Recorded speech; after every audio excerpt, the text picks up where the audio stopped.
Imagine being trapped in total darkness. Your hands and feet are shackled in rusted iron chains, biting into your flesh with every movement. The air around you is thick, thick with sweat, thick with sickness, thick with the stench of death.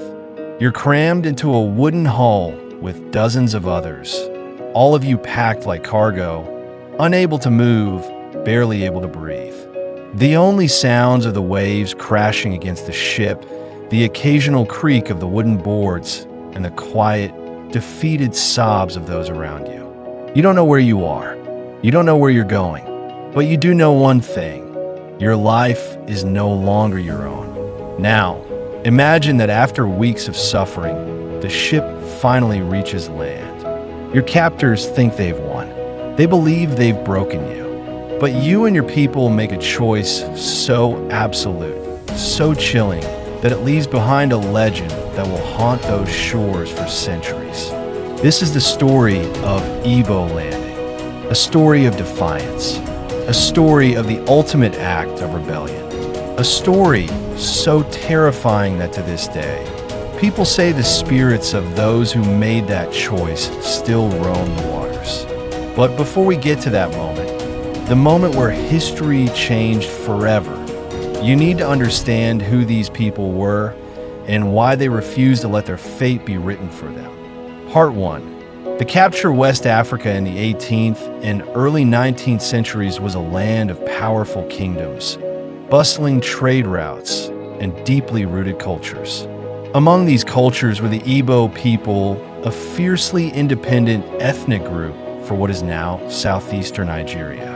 They were known for their intelligence, their resilience, and, above all, their belief in freedom. Unlike many societies at the time, the Igbo didn't have a single ruler. There were no kings or emperors. Instead, they governed themselves through a system of democracy. Elders, councils, and village assemblies made decisions together, ensuring that no one person held too much power. Every individual had a voice, and most importantly, every individual had freedom. But that freedom was under siege. The transatlantic slave trade had reached its peak. European traders, in collaboration with some African warlords, were capturing and selling people by the thousands. Raids on villages became a common nightmare. Homes were set on fire in the dead of night. Families were torn apart. Children ripped from their mother's arms. For the Igbo, to be captured was the ultimate disgrace. To be stripped of one's freedom, to be sold like an object, was worse than death itself. In 1803, a group of about 75 Igbo men, women, and children were taken from their homeland. They were forced to march, shackled together, towards the coast. The journey was brutal. Some collapsed from exhaustion and were left to die. Others fought back and were beaten into submission. Finally, they reached the coast, where they were sold to European slave traders. These traders forced them onto a massive ship bound for the Americas, cramming them into the lower decks with hundreds of others.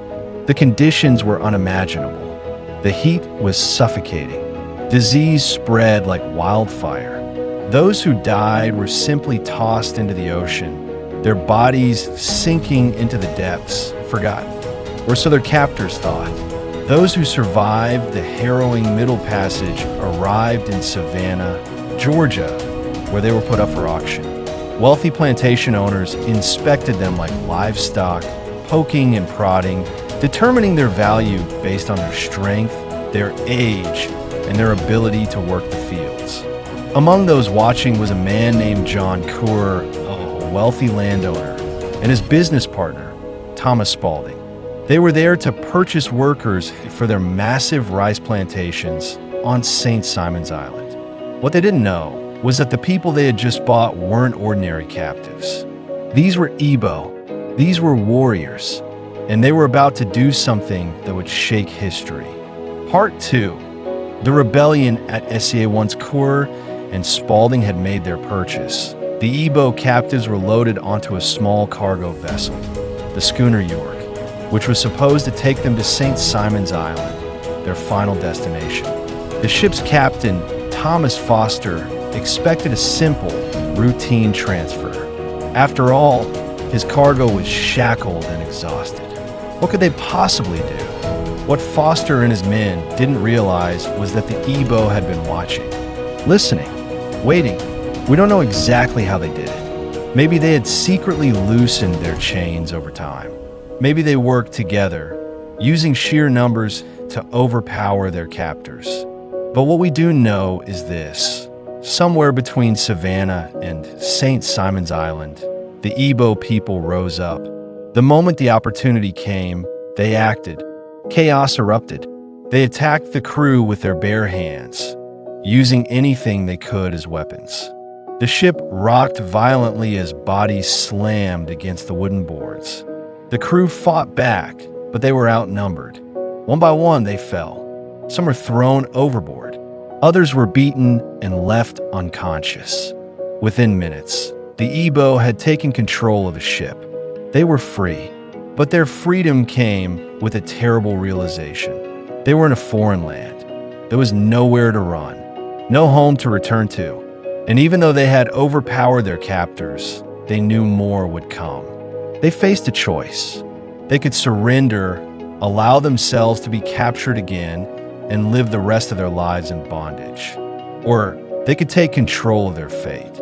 They could make sure that no man, no master would ever own them. Part 3.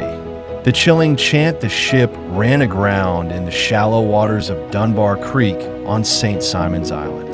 The Igbo waded through the marshy banks, their feet sinking into the wet sand as they reached the shore. But instead of fleeing into the woods, instead of hiding, they gathered together in a circle. Their leader, a man historians believe was named Oba, stood before them. He raised his arms and spoke. His voice was strong, his words powerful, and then they began to chant. The words have been passed down through generations, whispered from one storyteller to another. No one knows the exact translation, but many believe it meant, "The water spirit has come to take us home." And with that, they turned hand in hand and walked into the water. The slave traders, who had been watching from a distance, were horrified. They shouted for them to stop. They begged. Some even tried to go after them, but it was too late. The Igbo had made their choice. They would not be slaves. One by one, they disappeared beneath the waves. And then silence. The only thing left was the rippling water and the eerie sense that something beyond this world had just taken place. Part 4. The aftermath and the legend news of the events spread quickly. It was the kind of story that slave owners feared, the idea that enslaved people would rather die than be broken, that they would fight, that they would resist. The local authorities dismissed the incident, recording it as an unfortunate mass drowning. But the enslaved Africans in the region knew the truth. To them, Igbo Landing was not a tragedy, it was a triumph. It was proof that their people would never be enslaved in spirit, even if their bodies were chained. But here's where things get strange. To this day, people claim that Dunbar Creek is haunted. Locals have reported hearing whispers and strange chanting in the still of the night. Some say they've seen figures walking across the water, only to vanish before their eyes. And then there's the legend, one that refuses to die. Some say the Igbo never drowned, that they walked into the water and kept walking, that they returned home across the ocean, back to their ancestors, back to the land they were taken from. Whether you believe it or not, one thing is certain. Igbo Landing is not just a place. It is a warning, a symbol, and maybe, just maybe, a portal to something we may never fully understand. The question that remains, what really happened at Igbo Landing? Was this just a historical act of rebellion? Or is there something more lingering in those waters? Let me know your thoughts in the comments. And if you love true stories like this, hit that subscribe button. Until next time, stay curious.